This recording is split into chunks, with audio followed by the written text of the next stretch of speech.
very much.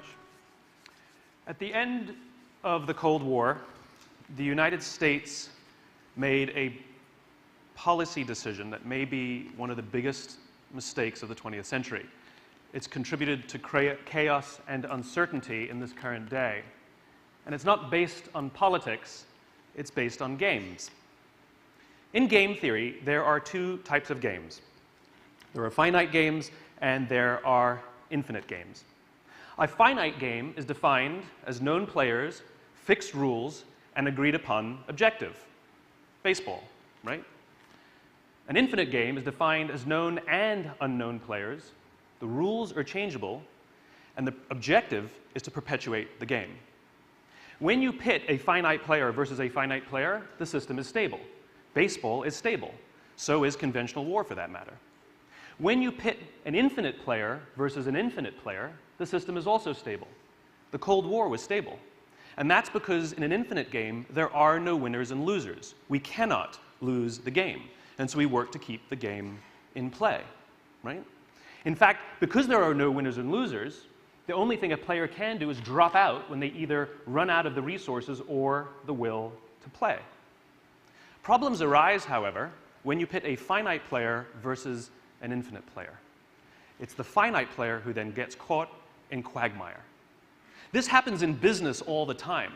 The game of business is an infinite game. The concept of business has existed longer than every single company that exists right now. And it'll exist long after all the companies that exist right now go away.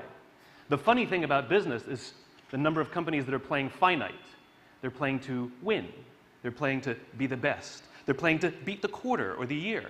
And they're always frustrated by that company that has an amazing vision, a long-term vision that seems to drive them crazy. And over the long term, that player will always win, and the other player will run out of resources or the will, and they'll either go out of business or be bought or sold or merged or acquired or whatever it is. This is also what happened to the United States in Vietnam. The United States was fighting to win. The Viet Cong were fighting for their lives. They would fight forever if necessary. This is also what happened when the Soviet Union was in Afghanistan. The Soviets were fighting to beat the Mujahideen, and the Mujahideen were fighting to survive, fighting for their very, very lives. Now, when it comes to policy, you have to know what game you're playing so you can play the right rules. And this became completely clear to me when the Soviets actually drove their tanks into Afghanistan, and Brzezinski, the National Security Advisor for President Carter, was called into the president's office, and the president asked him, "What is the policy of the United States?" And Brzezinski said, "The policy of the United States is to eject the Soviet." It's a finite goal. And then almost as an offhanded comment, he says, "And if we can't do that, we'll make it as expensive as possible for them to stay." In other words, the United States accidentally had an infinite strategy, which is not fixed in time, and we don't know exactly what it looks like. What we're trying to do is drain the enemy of will and the resources to continue to play.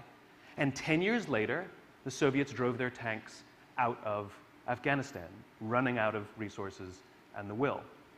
Now, if you think about what happened when the Berlin Wall came down, we were in an infinite game, Soviets and the United States, and the Berlin Wall came down, and the United States made, again, one of the greatest, perhaps one of the greatest blunders, policy blunders of the 20th century. They announced that they had won the game. They had won the Cold War. No, they didn't. The player dropped out because they ran out of the will or the resources to play. And the problem is because they thought they had won the war, they started acting like victors. And the United States imposed their will on the world for about 11 years. And as it turns out, the world didn't like that too much. And as what happens in all infinite contests, new players started to emerge. If you consider how the Cold War existed, it really existed on three tensions. There was a nuclear tension. Both states had nuclear weapons to end all life. There was an ideological tension. One was an exporter of democracy and capitalism. The other one is an exporter of Soviet-style communism. And there was an economic tension. That's what kept the Cold War alive and well. Not coincidentally, life, liberty, and the pursuit of happiness. The only three things for which we will bear any burden and pay any price and fight forever to defend. Now, the nuclear tension has been replaced by Pakistan and China. Oh, no, China was already there. Pakistan and North Korea, maybe Iran. The ideological tension, Soviet-style communism, has been replaced by Islamic extremism. And the economic tension, the Soviet Union, has been replaced by China. We don't fear nuclear war with China. But the point is all three tensions are alive and well. And you see, the problem is they all know who their enemy is, but we don't realize that the Cold War 2.0 is happening. And we are still trying to decide which one is more important. We're trying to win and beat all of these things and not realize that the game is infinite, not finite. And the United States policies these days have become shorter and shorter term, which creates turmoil and chaos in strategy and how we present ourselves to the world. The easiest way to understand the game you're in is when you have an opposing force. In other words, not that, right? So you want great leadership. You want somebody to say what we stand for, but if you don't have that, you get to say not that. So it was really easy. The intelligence services, for example, during the Cold War, they fought like cats and dogs like they fight now, but they could all agree on one thing, not that. And they worked really, really well to combine their forces to face the Soviet Union. We don't have a singular not that anymore, and so we're all over the place. But all of our enemies all have a singular not that, and it's us. Ideally, we want to run all of our decisions through our values. These are what make us enduring. Our values are enduring, and this is what is the foundation of an infinite contest. So you consider up here is where our values lie, what I call the why, our values, right? These things are infinite. They're enduring, right? Down here, you have what I call the what. These are our interests, and they are finite.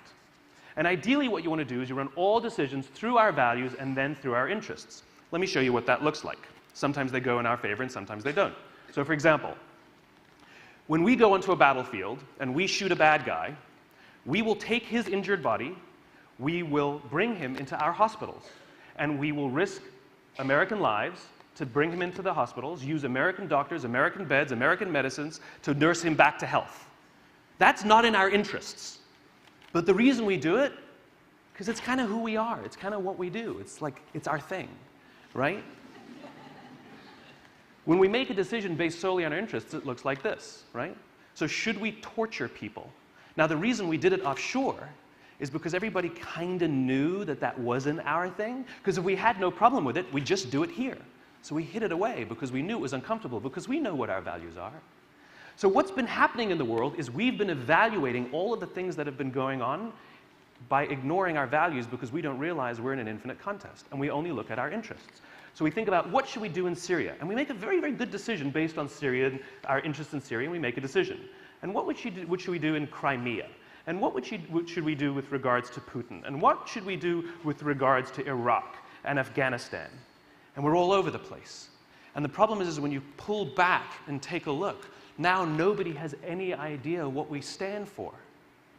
This is confusing for our allies who no longer trust us because we're no longer predictable. And it's fantastic for our enemies because they can exploit it. Ideally, what we do is we run all decisions through our values first.